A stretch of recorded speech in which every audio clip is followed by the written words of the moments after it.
Vamos a tener una oración para el tema. Miremos nuestros rostros y oremos. Bendito Padre Celestial, Dios Todopoderoso, te damos gracias en esta tarde porque nos podemos reunir este domingo, este día, para estar juntos, tener un tiempo de compañerismo y también un tiempo, Señor, con tu palabra, en donde te suplicamos que nos hables por medio de tu Espíritu Santo y que este capítulo, Señor, siga hablando a nuestro corazón, a nuestra vida, y podamos disfrutar, Señor, tu voluntad para nosotros. Te damos gracias, Señor, por los hermanos que atinadamente estudian, comparten, Señor, en sus clases. Padre, gracias por su disposición, por su entrega. Te damos gracias también porque ahora podemos tener esta exposición. Te rogamos que tú nos hables. Lo rogamos en el nombre del Señor Jesús. Amén. Muy bien. Si no lugar a dudas, este capítulo 11 de Juan, o de este capítulo 11 de Juan, se pudieran hablar mínimo de 5 temas diferentes, y hay un contenido muy amplio de lecciones para nuestra vida. Se pudiera hablar del tema de la resurrección, ¿verdad? De la muerte de Lázaro. Se puede hablar del tema de Jesús como la resurrección y la vida.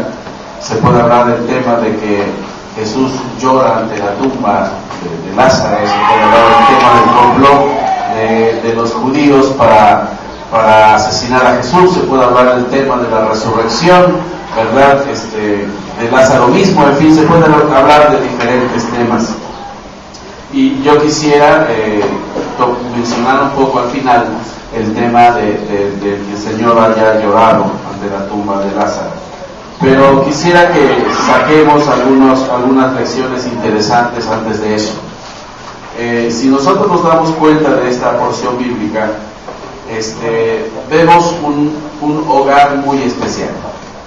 Este es un hogar compuesto mínimo por 3 personas: Lázaro, Marta y María. Menciona la Escritura en varios pasajes que eran amigos del Señor, que el Señor los amaba sobremanera, ¿verdad?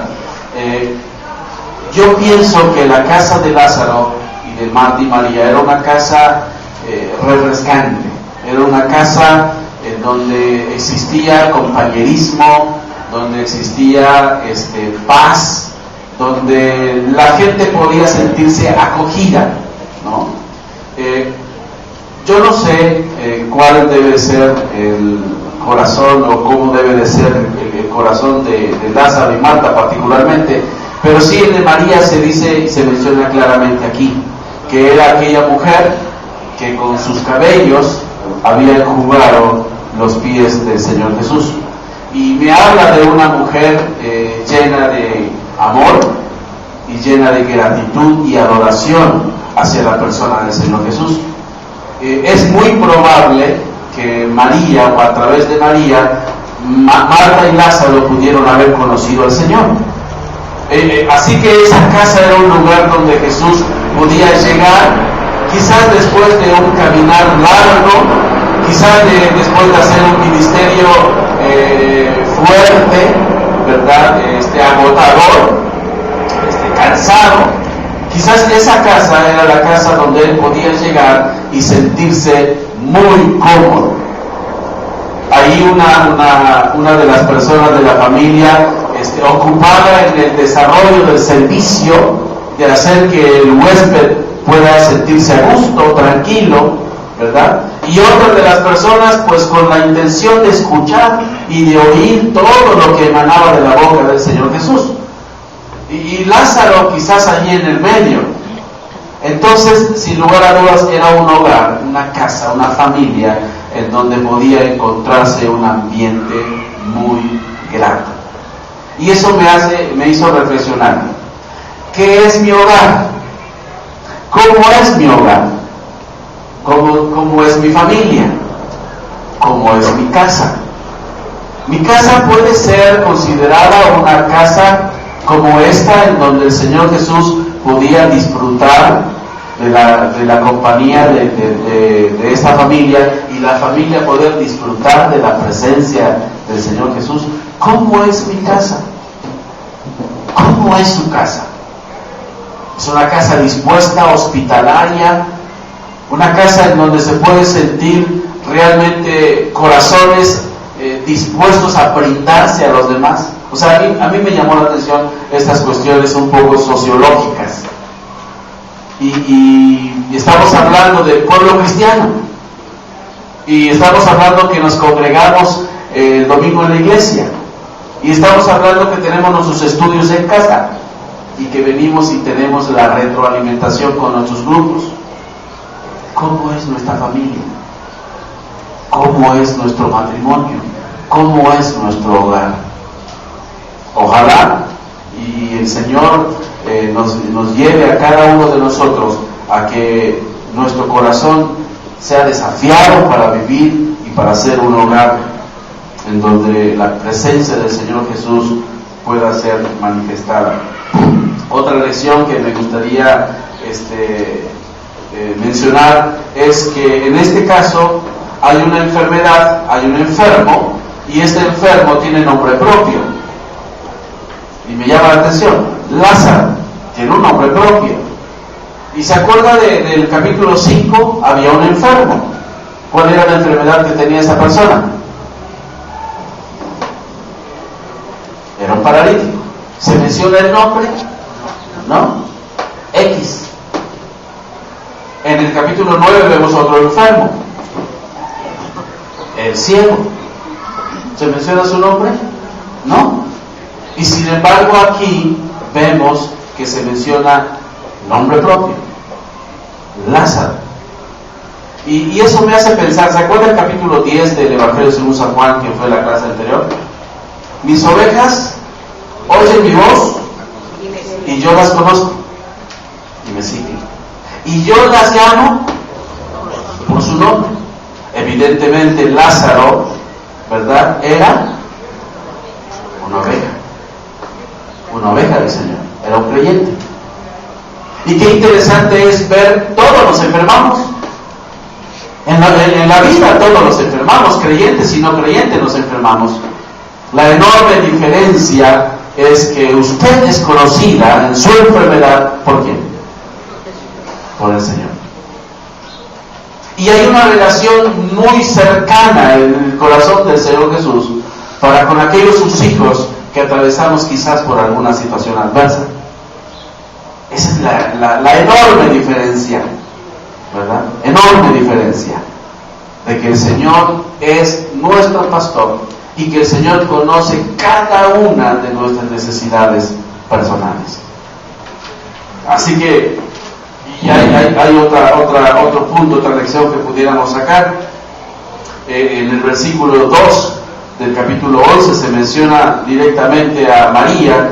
Dice: María, cuyo hermano Lázaro estaba enfermo, fue la que ungió al Señor con perfume y le enjugó los pies con sus cabellos. Esto lo podemos encontrar en Marcos 14, Lucas 7 y Juan 12. Y en esta escena podemos ver a una mujer, ¿verdad?, que llega a conocer quién es el Señor y le entrega adoración y amor a su persona. Y sin lugar a dudas esta mujer se transforma en una discípula del Señor Jesús. Una mujer que le amaba al Señor Jesús. Y me hace reflexionar. Esta mujer viene al Señor e inmediatamente considera importante en su vida hacer ¿qué cosa? ¿Alcanzar a quiénes? A sus hermanos. Quizás fue el medio que el Señor utilizó para alcanzar a sus hermanos. Y es interesante porque en el versículo 1 se hace mención, dice: estaba entonces enfermo uno llamado Lázaro de Betania, la aldea de María y de Marta. O sea, era una aldea en donde María y Marta eran muy conocidos. ¿Se dan cuenta que era propiedad de ellos? No es cierto. Era una aldea conocida, y esa familia era muy conocida, tan conocida que cuando muere Lázaro, gente de Jerusalén mismo viaja, aunque no estaba muy distante Betania de Jerusalén. Eran, ¿cuántos mencionan? 400 estadios, unos 150 estadios. Y un estadio mide aproximadamente, ¿cómo dice la porción? Un estadio era aproximadamente 180 metros. Entonces, si eran 180 metros un estadio, y si se menciona que eran 15, ¿como cuánta distancia había? 3 kilómetros. Algunos dicen 2,700, 3 kilómetros. No era un lugar muy distante. Entonces, gente de Jerusalén conocía a la familia de Lázaro, y después de la muerte del mismo va y se conduele con ellos. ¿Okay?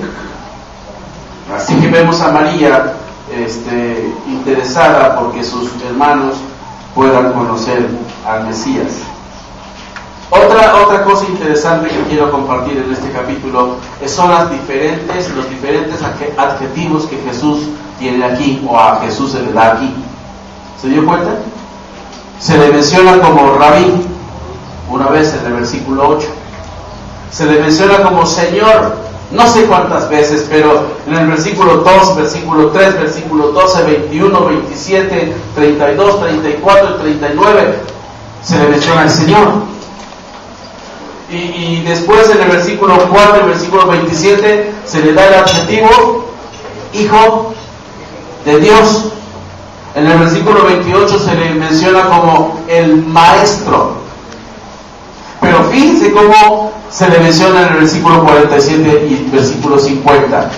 Entonces los principales sacerdotes y los fariseos se reunieron en concilio y dijeron: ¿qué haremos? ¿Por qué? ¿Por qué este hombre? En el versículo 50, ni penséis que nos conviene que un hombre, o sea, para los fariseos, ¿quién era Jesús? Un hombre, un simple hombre. Y lo hablaban de una manera despectiva, con rechazo. Y eso me hace pensar, ¿quién es Jesús para usted? Algo para reflexionar. ¿Quién es Jesús para mí? ¿Cuál es la percepción que yo tengo del Señor Jesús en mi vida?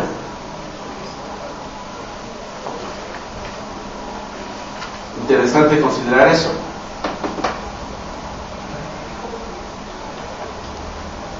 Ok, otra cosa interesante está en el versículo 4, que creo que es el tema principal de esa porción. Oyendo Jesús dijo: esta enfermedad no es para muerte, sino ¿para qué? Para la gloria de Dios, 1. Y 2 dice: para que el Hijo de Dios sea glorificado por ella. ¿Se dan cuenta que la enfermedad es para la gloria de Dios? Si el Señor permite enfermedad y sufrimiento y dolor en nuestra vida, eso Dios lo puede utilizar para la gloria suya. Por eso dice la Escritura en 1 Corintios capítulo 10, versículo 31, todo lo que hagas, hazlo para la gloria de Dios. Y vive para la gloria de Dios. Si pues coméis o bebéis o hacéis cualquier otra cosa, dice Pablo a los Corintios, hazlo para la gloria de Dios. Nuestra estancia aquí, el propósito de estudiar la Escritura, el servir al Señor en cualquier ministerio que nos toque hacer, el propósito debe de ser la gloria de Dios. La gloria de Dios. Aquí en esta escena vemos una enfermedad, vemos dolor, vemos sufrimiento de una familia, pero eso era con el propósito de que la gloria de Dios se manifieste. Y tan es así que ustedes se acuerdan en su lección, la gloria de Dios fue inmediatamente manifestada. Resucita a Lázaro. Los discípulos desarrollan todavía